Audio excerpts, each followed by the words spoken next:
Hey YouTube, what you're about to watch is a new segment we call Change My Mind. Pretty simple. We go out and set up in public and pick a topic.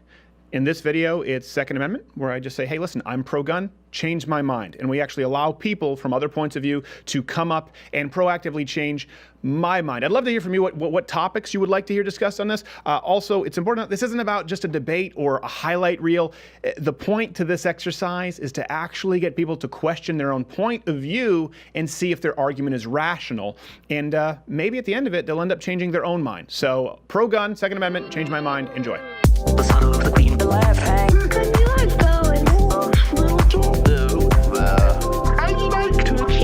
What's your name? Danny. Danny. Stephen, nice to meet you, Danny. Likewise. Okay. I'm very pro-gun, pro-Second Amendment. Change my mind. I'm open. First, I have a little clarification. Do you believe guns have uses other than hunting? Yes. What do you believe those are? I believe that the Second Amendment, I should clarify, is about the basic right to self-preservation. Be that from internal threats, be that from domestic threats, or be that from a threat of a tyrannical government. That's the purpose and intent of the Second Amendment. That is my contention. I agree that the Second Amendment has that intention. However, I do think that guns aren't necessarily the most effective way of defense. Okay. I believe that guns are so easy to Sorry, would you mind holding the mic just to you? Just so I Okay. can, yeah, sorry. So- Just people are talking, so I get loud. I believe that if you have a gun, if, for example, in the case of a home invasion, Sure.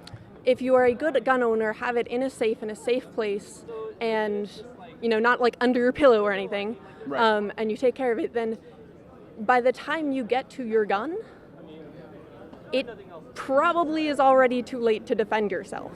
Sure. Well, I guess let's define sort of, maybe we're not disagreeing. It seems like maybe you're pro-Second Amendment and you believe that people have the right to purchase and bear arms.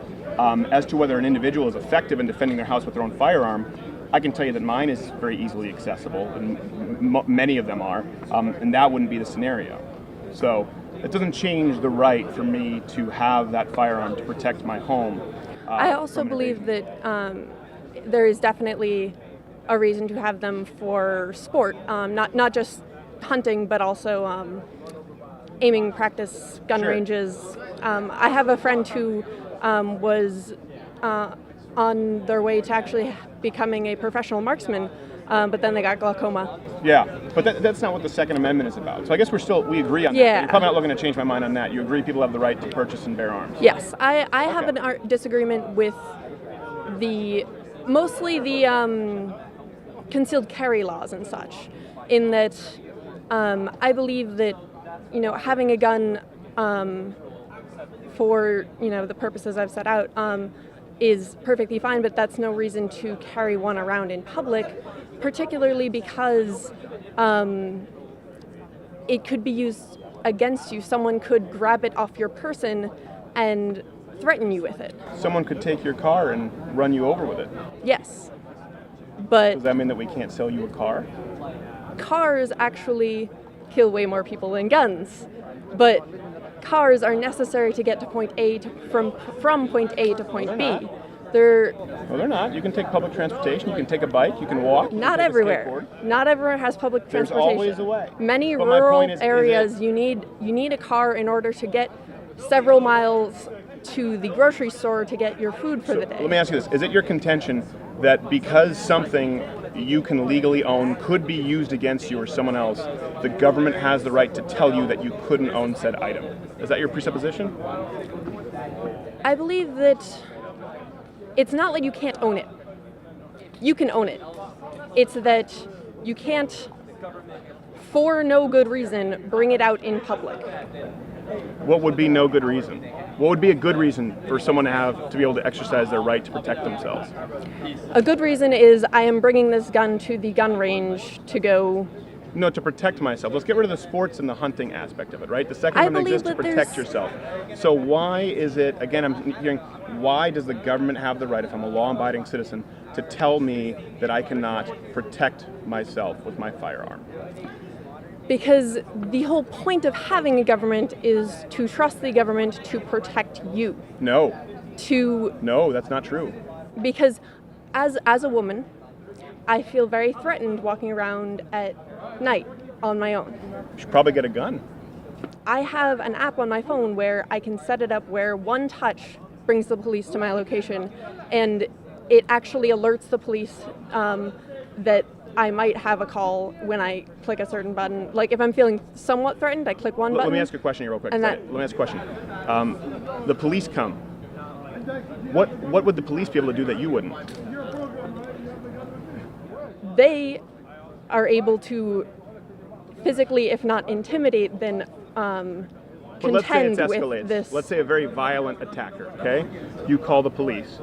You are calling the police Because I fear for my life. and they would protect you Yes. with With firearms, because they are trained and they have a legal responsibility to use those firearms properly in a way that casual firearms owners do not. Final question. Do you believe we have a police brutality problem in the United Yes. States?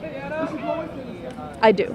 I believe that police need to be trained better than they are now. But do you believe in a society where police exclusively are granted the rights to carry firearms? No. Police, not only police. I say police should have firearms to deal with violent individuals that threaten the police officer's life, Okay. whereas the everyday person should be able to rely on the police to do that. Now the problem we have is that we aren't able to rely on the police to do that. Right. I don't think the solution to that is get guns. I think the solution to that is reform the police department. I disagree with you. Do you think that maybe after this conversation, hearing some of the things that you said, talking about how you believe it's the job to trust the government, and then have talked about inherent corruption in the government police force, I would encourage you and hope that maybe you would reconsider some of these stances moving forward about having a society where only the police have the right to carry firearms. I think maybe we would find some common ground on that. Think about it, and then maybe if I'm still here, come back and we can talk about it. But I know we got some other people here in line. Okay. What was your name again? Danny. Danny. Thank you so much, Danny. I appreciate Thank you you. taking the time. And one last little quip. I'm also particularly vulnerable to police as a disabled trans person. So I do really understand the police brutality issue. Right. But I think that guns aren't the answer. So thank you. Thank you. Cheers. It just isn't done that well. The son of the queen of the left hand. Could you like going? I'd like to kiss. All right. What was your name, sir? Sammy, what's your name? Sam. Steven. Nice to meet you, Sam. Would you mind holding the microphone up when you talk, just so we can, you know how those work, talking to the netty thing. Yeah. Sam. So you said you're a pro-gun, but you believe in some controls. Yeah. Okay. You're in college. You're obviously a smart guy. I think it's important then to define what it is we're discussing, right? Yeah. When you say some controls, what kind of controls? Controls that actually, a lot of Americans, when they're trying to get a license for guns or they're trying to purchase guns or whatever, they should be able to document it, and not with paper, but with machine documentation. And on top of that, they should go through a psych evaluation of if they're too violent or they have a past of being too violent. Then they should be restricted or completely opted out of even owning a gun, depending on how violent they are. So quick, before we go, so you're saying that if somebody has a documented history of violence, they should not be able to purchase a firearm. Yes, or they should be restricted to only probably a handgun. Okay, well that's interesting. I'd like to go back to that. Do you mind holding the mic a little closer? Sorry, because everyone's getting loud here. So if I were to tell you it's already the law, I assume you've never purchased a firearm. No. Okay, it's already the law. You can't buy a firearm if you're a violent criminal. It's not allowed. Yeah. And they said, but maybe only restricted to a handgun. Yeah. I find that curious. Why would someone be restricted to a handgun above other guns? Because here's the thing. Again, every American has the right to own a firearm, and that's the Second Amendment. We cannot change that. We cannot take that away from them. Sure. And that's something we should always protect. I appreciate that. But demoting them down to, let's say, a handgun, that doesn't take away the fact that, hey, maybe someone might come into their house and, might steal something or might affect their family or whatever. And just because they're a criminal doesn't always mean they're just like always going to be violent and all that stuff. If they have a handgun to at least protect themselves and not cause mass damage to like what happened in Las Vegas, Right. then that way they're protecting themselves and they won't be out there to harm others. And if they do, we also have the police at hand to at least limit casualties and all that stuff. Forgive me if it seems like I'm interrupting. I just because you go to, I want to kind of address each point so we can find out whether we agree Yeah. or not. So my understanding is that you're saying we should limit these people to handguns, Yes. as opposed to long rifles, semi-automatic rifles, Yes. with which they could commit mass damage. So in order to Yes. mitigate the damage. Yes. What if I were to tell you that unequivocally, it's not even close, the vast majority of mass shootings take place with handguns? Well, again, people put modifications on the guns, and I understand that a lot of mass shootings also happen with handguns. No, most. Almost nearly all, statistically. Yeah, but I also think that actually, let me step back a bit. Okay. And where I'm pulling this idea of handguns is there was an article I read about someone creating a handgun that only registered to yours like biometrics. Have you heard of it? Yes, I have. It's Yeah. a disaster, but yes, continue. It is a disaster, but the reason I'm touching on that is because it's a really good idea.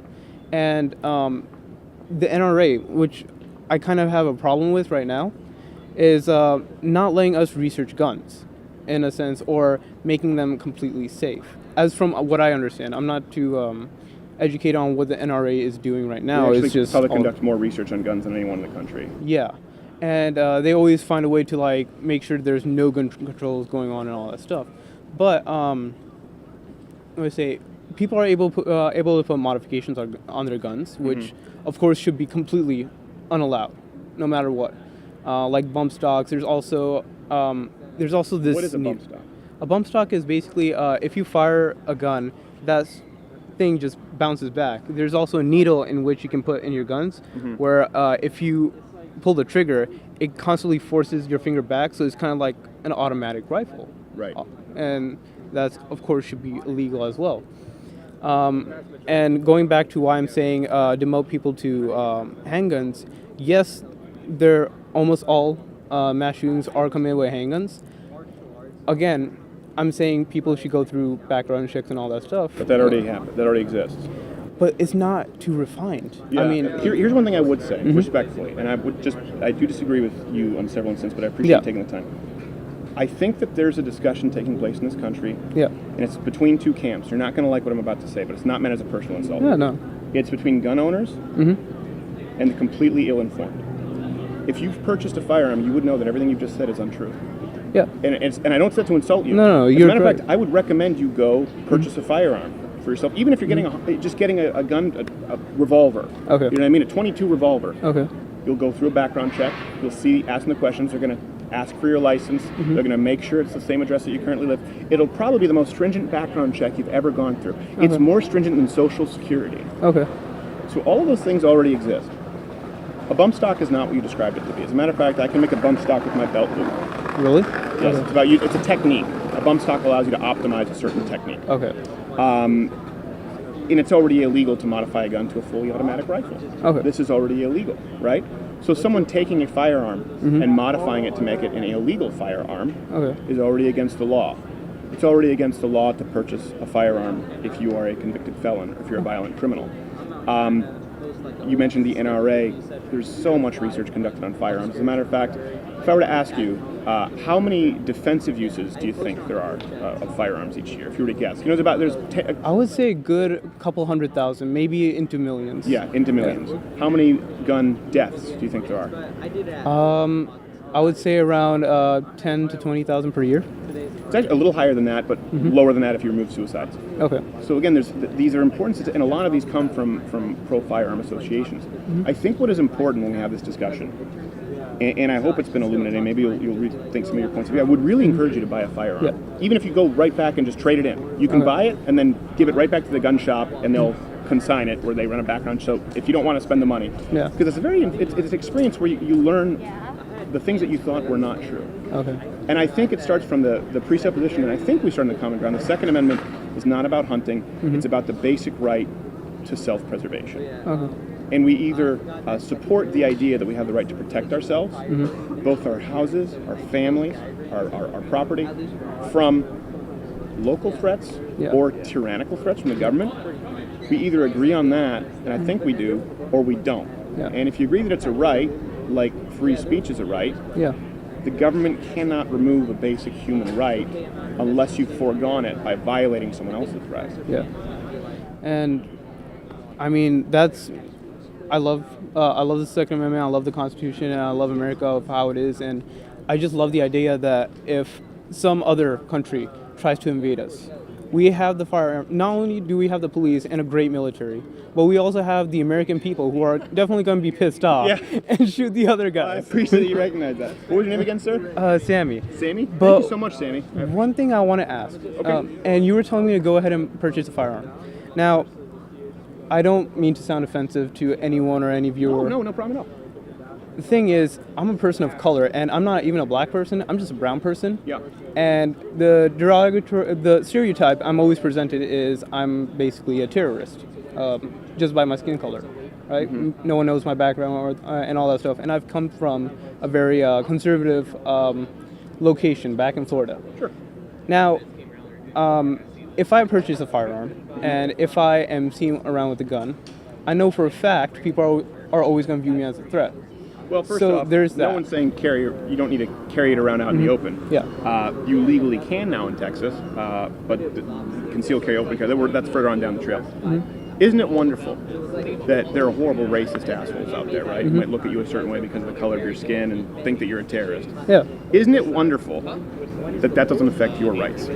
Yeah, that's completely amazing. Yeah. It doesn't affect, because guess what? That background check doesn't matter. If you haven't committed a crime, you have the same rights as that racist asshole down the street. Yeah, definitely. And that's the only thing is, we either have to agree on the freedom of the right for all of us to protect ourselves, or we don't. And I can't imagine what it's like. If I'm sure you've dealt with racist encounters your whole life, and it's always sad to hear. But again, that doesn't dictate policy. And I would look at that and say, hey, isn't it great that despite what one individual thinks, it doesn't affect your rights as an American citizen? And that's the beauty of blind justice.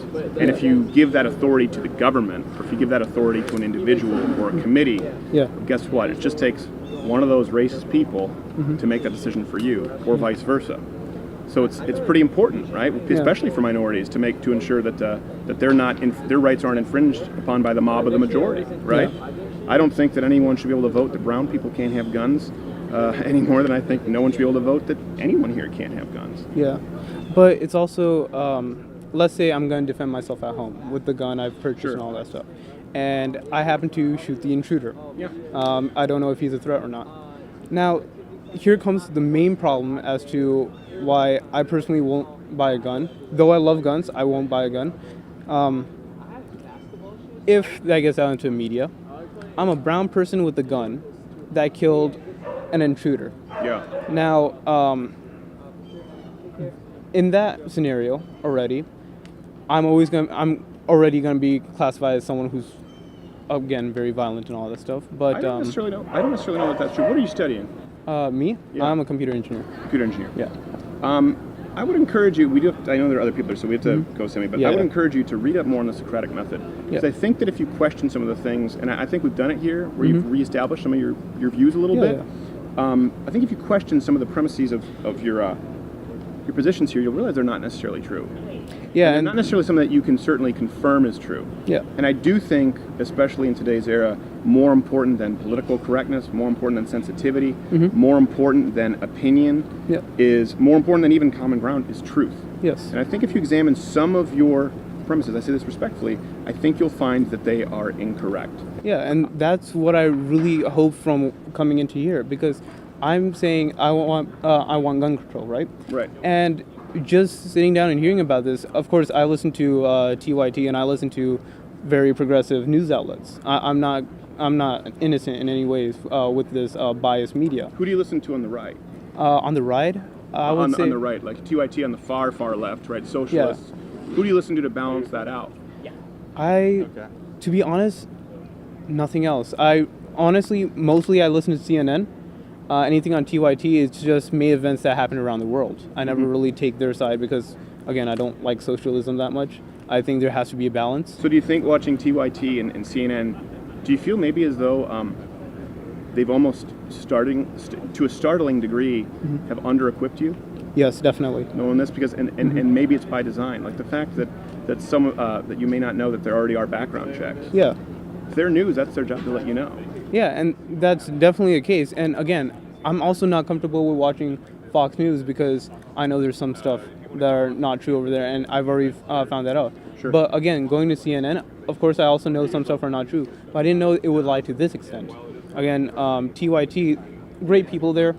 I really think they just need to bump up the information a bit more, and it's just Bump up the information level. Yeah, and Maybe you could start watching some more right-leaning channels. yeah, Balance it definitely. out. But it's just kind of heartbreaking that I'm looking at only like left channels. I'm still not getting enough information, or I'm not getting all the information I need. Right. Yeah, and thank you for this experience and telling me all this stuff. Thank you, Sammy. I appreciate it, brother. right. God bless in your studies. right, thank Engineering, you. that's no joke. It's not. You guys students here? No, I'm not a student here. Do you have your ID with you? I do have ID with me. Take a look at that. Is there a reason for needing to look at my identification, officer? There you are, YouTube. I remain unconvinced. Though I did enjoy meeting the Oracle from the Minority Report, I do think, hopefully, this is a productive thing to do. A lot of people talk about wanting to engage in discussion, and they don't do it. You don't have to agree. You don't have to find common ground. You just have to be rational. And would love to hear what other topics you'd like discussed. And subscribe by hitting the subscribe button or one of these other videos, I think, playing in boxes. I'm not entirely sure because YouTube changes everything. This might not even exist anymore because it's been struck down. Oh well, what do you do? YouTube overlords. They're going to do. YouTube overlord going to YouTube overlord.